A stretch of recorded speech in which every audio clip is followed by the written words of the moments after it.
Hey, I'm Kai, and today I am finally following up on the G4M 638 baritone, otherwise known as the Sub-Zero Rogue 6. This is a sponsored video as these pickups were made for me by Loathe's guitar tech, Ryan's Mod Shop. Now there were a fair few things I had in mind for this guitar, so I figured the best place to start would be to completely disassemble it.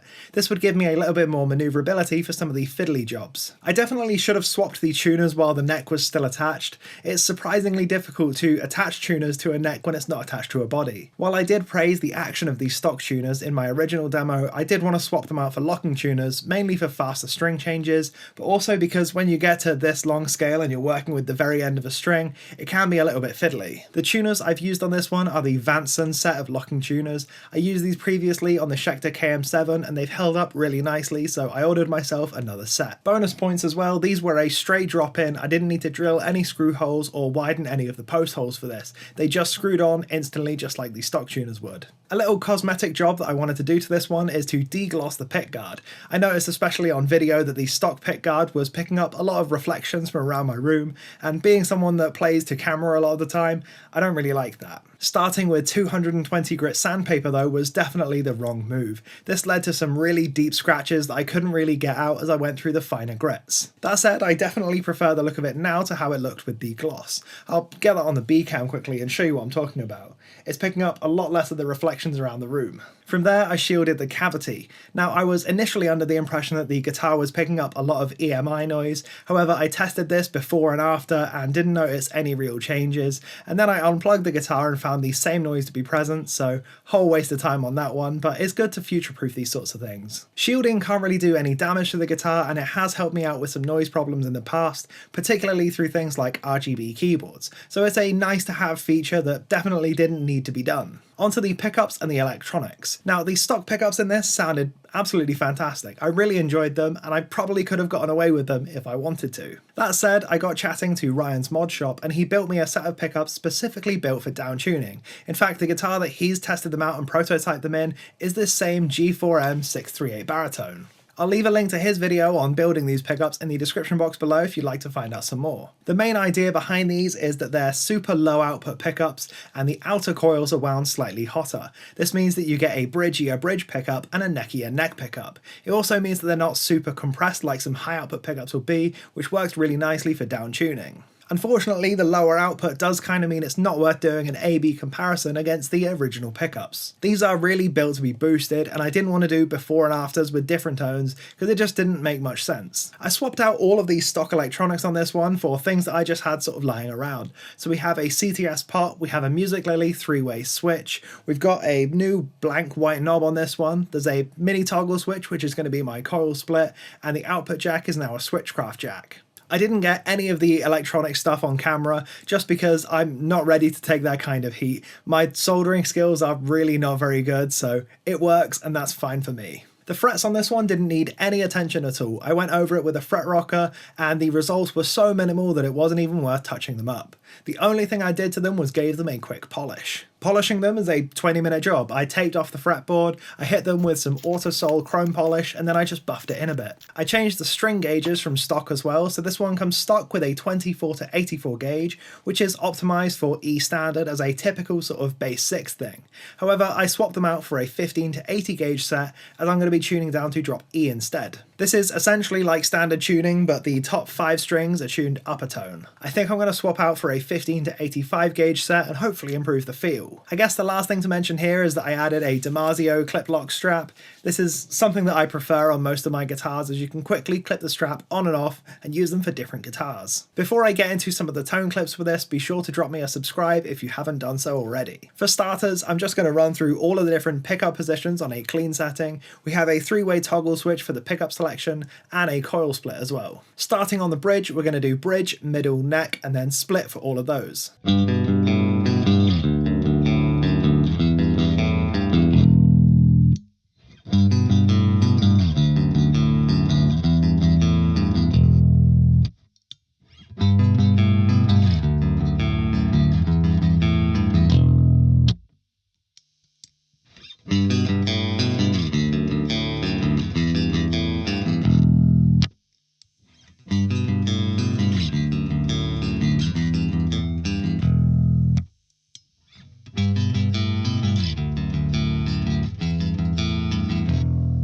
Now I'll just play a little bit more on the clean tone of the neck humbucker.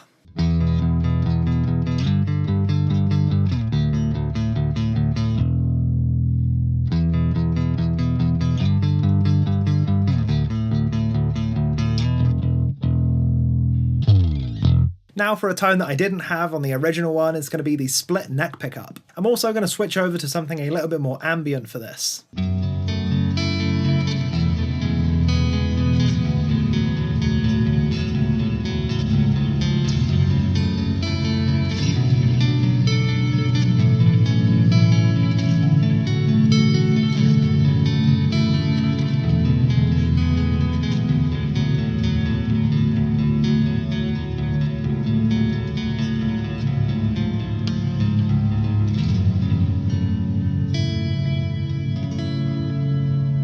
I have set up a tone for something a little bit more fuzzy, but we'll hear it without the fuzz first. This is a crunchy sort of thing on the bridge humbucker through the high power model in the fractal.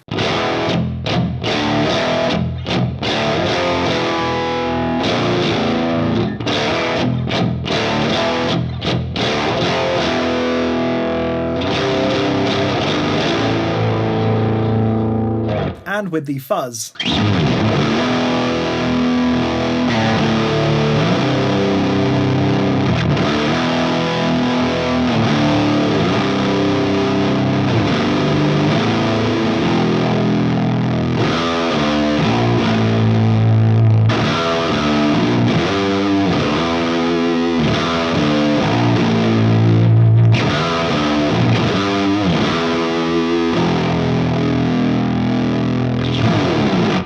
Now probably the main thing that this guitar is now built for is going to be high gain tones, so of course I've set one of those up on the FM3. I'm actually going to show this one both in the humbucker mode and split, starting with the humbucker mode.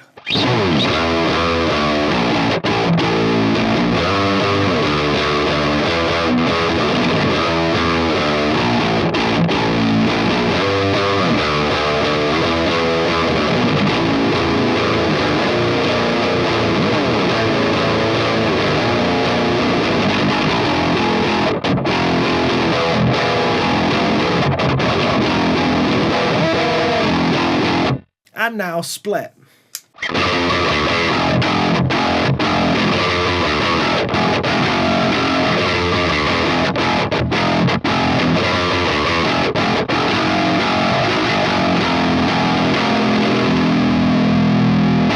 On to the conclusion now. I think I definitely spent a lot more time on this build than I needed to. What should have been a one-day project spanned over the course of 4 or 5 days and led to an awful lot of frustration that I just didn't need to have. While I do like how these pickups sound in their optimal environment boosted properly, it does make it quite difficult with the low output to switch between this and another one of my guitars with high output pickups. It means that I can't use any of my presets, I can't just drop this straight into a project, and I sort of have to build the tone specifically for this guitar. They split really nicely and they work really well for recording purposes, however it was quite jarring when I plugged them in for the first time to find myself not really liking them. Thanks to the low output though, these pickups stay super clear and nice and uncompressed. When compared to some of my other guitars, this has a lot less of that sort of woofy rumble to it.